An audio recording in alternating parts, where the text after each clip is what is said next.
There's always a specific smell to an airplane. It's a weird mix of recycled air, faintly burnt industrial plastic, and a hint of terrible coffee in 1,000 strangers' breaths. For me, it's the smell of adventure.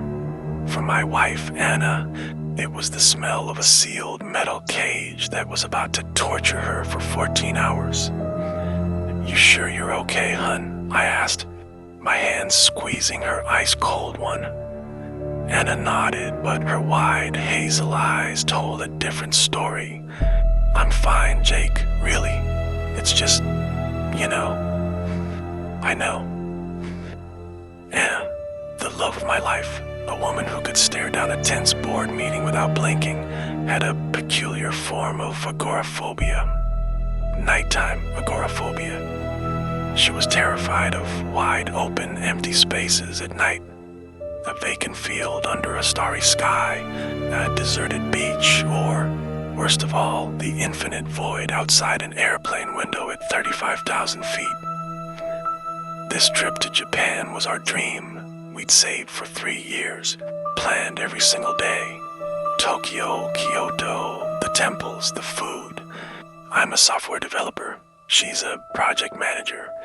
Our life in Seattle was an orderly, slightly boring loop. This trip was the reset button we desperately needed. "This'll be good for me," Anna had said, insisting on taking the window seat. Facing my fears and all that. Exactly, I smiled. And the sunset was totally worth it, right? The sunset had been a spectacular drama of orange, pink, and violet. But then, as it always does, the night came, a deep, inky black, punctuated by stars like shattered diamonds. Anna went silent. Dinner was served, the cabin lights dimmed, most passengers drifted off or into their own little worlds, but Anna remained a silent sentinel, guarding against an invisible enemy. Eventually, exhaustion pulled me under. I was in the middle of a bizarre dream about debugging a line of code written in Egyptian hieroglyphics when a sense of urgency yanked me back to reality. Jake, wake up." Anna's voice. It was sharp and laced with panic. I jolted awake. What is it, hun?" Her face was chalk white. "Outside. There's something out there. It's flying with us." "Oh no, here we go." Her imagination. "Anna, honey," I said, my voice gentle. "I'm sure it's just a reflection from the wing light." "No, Jake, I've been watching it for an hour. It's there. It's not a star." The raw panic in her voice was starting to worry me. This wasn't her usual vague anxiety. This was real fear. Okay, switch with me. I'll look. I'm sure there's a logical explanation." Anna practically vaulted out of her seat. I slid into the still warm window seat, pressing my face against the cold acrylic. I looked past the massive wing of the 777. Below, a sea of white clouds. Above, the stars. And one of them wasn't a star. It was there. A steady, pale green light. It was pacing us. Satellite. Military drone. No explanation fit. I squinted, trying to make out its shape. It wasn't solid. It looked like a giant, shimmering glob of slime. A glowing amoeba floating in the vacuum. Its surface rippled and pulsed organically, as if it were breathing. A wave of revulsion washed over me. "Do you see it?" Anna's voice trembled. "I see it," I said softly. And then, the weirdest thing happened. As if it could feel my gaze, the blob convulsed. A tiny piece of it broke off, shooting towards our window like a paintball. It hit the acrylic with a soft splat, spreading out in a smear of translucent green fluid. I recoiled instinctively. Anna let out a choked scream. The fluid began to arrange itself. It crawled, and slithered across the glass, forming shapes, then curves. It was writing. In a few seconds, a word had formed, written in the phosphorescent goo. H-E-L-O. It misspelled hello, a being that could traverse the stars and keep pace with a Boeing 77 couldn't spell hello. A ridiculous, hysterical wave of absurdity hit me. Well, I muttered, a shaky, insane grin twitching on my lips. At least it's friendly. An illiterate one, but friendly. Anna looked at me like I'd lost my mind. Maybe I had. The main blob, apparently satisfied with its greeting, began to move. It accelerated smoothly, gliding forward along the fuselage. It passed my window in a blur of eerie green light, then moved towards the front of the plane and out of my sight. We sat in painful, tense silence. That's when I felt it. A gentle lurch and an unmistakable sensation of being lifted. It felt like the plane was a tiny metal model being gently picked up by an invisible giant hand. The hum of the engines began to change. The familiar roar strained, whining under an unknown pressure. The seatbelt sign pinged on, and then the chaos began. The captain's voice came on, but it was strained and an octave higher than normal. Ladies and gentlemen, this is your captain. We are experiencing some unidentified atmospheric phenomena. Please return to your seats and fasten your seatbelts. Flight attendants, take your stations. Atmospheric phenomena, my ass. A man a few rows up yelled. We're going up. Christ, we're going straight up. He was right. The ascent was getting steeper. A baby in the back began to wail, its cries torn apart by its mother's scream. A woman started reciting the Lord's Prayer in Spanish, her voice getting faster and louder. The intercom beeped and went silent. Then other sounds came through, the kind you only ever hear on the most terrifying black box recordings. What the hell is it? It has control. I've lost control. That was the co-pilot's voice cracking with pure panic. Pull up. For God's sake, pull up, the captain roared. A loud bang came from the front, as if something had slammed into the cockpit door from the inside. It's in here. Oh my God, it's in here. Then came a scream that wasn't human.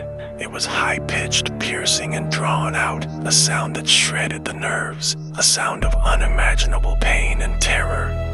Then, silence. The cabin erupted. It was a symphony of human desperation. People were screaming, shoving. The smell of sweat and fear filled the recycled air. I held on tight to Anna, who was curled into a ball, eyes shut, hands over her ears. All I could do was watch the complete breakdown of social order at 50,000 feet. What a show. And then, as suddenly as it began, everything stopped. The engines died. The abrupt silence was more terrifying than the screams. The plane was no longer vibrating. It was drifting, perfectly smooth. Into that dead silence, the PA system beeped again. This time, it wasn't the pilot's voice. The voice that spoke was hesitant, with a strange, off-kilter cadence. It sounded like someone trying to speak a language they'd only learned from faulty audio tapes. Welcome, passengers. We think we have accidentally revealed ourselves. Perhaps some of you have seen us. A pause. The bubbling breath was clearly audible over the speakers. We have no other choice. So, congratulations. Perhaps tomorrow you will be very famous on the news. Silence gripped the cabin. No one dared to breathe. Famous, as in the victims of the most bizarre aviation disappearance in history. Fantastic. I was finally going to be on CNN, just not for inventing some breakthrough app. The silence was broken by a large man in a Seahawks t-shirt. "The hell with this," he roared, jumping to his feet. "We're not going down without a fight." He looked like the kind of guy who believed every problem could be solved by ramming his head into it. Two other men, a businessman in a rumpled suit and a college-age kid in a hoodie, stood up with him. Our heroes, the three musketeers of Flight 788. "Open this damn door," the Seahawks fan yelled, and the three of them charged the cockpit. They started pounding on the reinforced door. Thump, thump, thump. "See, we can just..." He never finished his sentence. Without warning, a small, perfectly round hole opened in the center of the door, right at eye level. From it, something shot out. It was as sharp as an icicle and as slimy as a tentacle. It was a pale green, made of what I can only describe as glowing, translucent cartilage. It moved with impossible speed. There was a wet, disgusting schlick sound. The spike had gone straight through the Seahawks fan's right eye. It didn't stop. It punched through his skull, exited the back of his head, and continued clean through the left eye of the businessman standing directly behind him. It still wasn't done. The tip, now slick with blood and brain matter, plunged into the eye socket of the young man in the hoodie. The three men were skewered together like a grotesque human shish kebab, pinned to the cockpit door. They twitched for a moment and then went limp, held upright only by the horrific eye spike. Blood and a clear, viscous fluid began to drip onto the blue airline carpet. The entire cabin was frozen. Screams were trapped in throats. Then, the bubbling voice came back over the speakers, this time with an air of playful scolding. "Ah, ah, ah," it said, as if chiding a naughty child. "There are things you are not supposed to see and hear. Do not be curious, okay?" The tentacle spike twitched and retracted back into the door with a web thwip, leaving the three bodies to collapse under the floor in a heap. The hole in the door sealed itself, leaving no trace but three tiny, perfect scorch marks. "Well," I whispered to Anna, who was burying her face in my shoulder, shaking uncontrollably. "That's one way to enforce the remain in your seat policy. More effective than the seatbelt sign, I'll give it that." Dark humor was my last line of defense. When faced with absolute insanity, you either laugh or you shatter. I was trying very hard not to shatter. I looked out the window again. No more clouds, no more blue atmosphere. We were in space.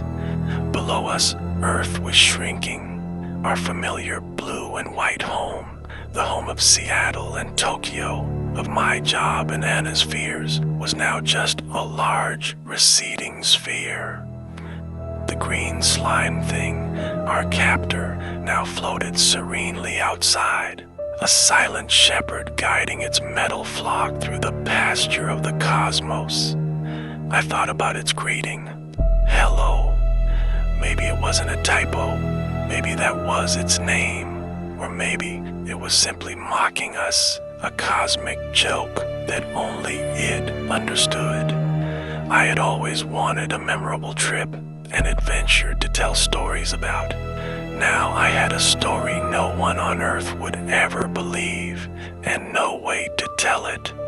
Our flight was continuing, but our destination wasn't Narita. It was somewhere thousands of light years away, a place where hello was spelled differently, and curiosity was punished with a spike through the eye. I held Anna tighter. At least we have each other, I whispered. And in all the madness, it was the only truth that mattered. We were on the longest trip in human history, and our ticket was one way.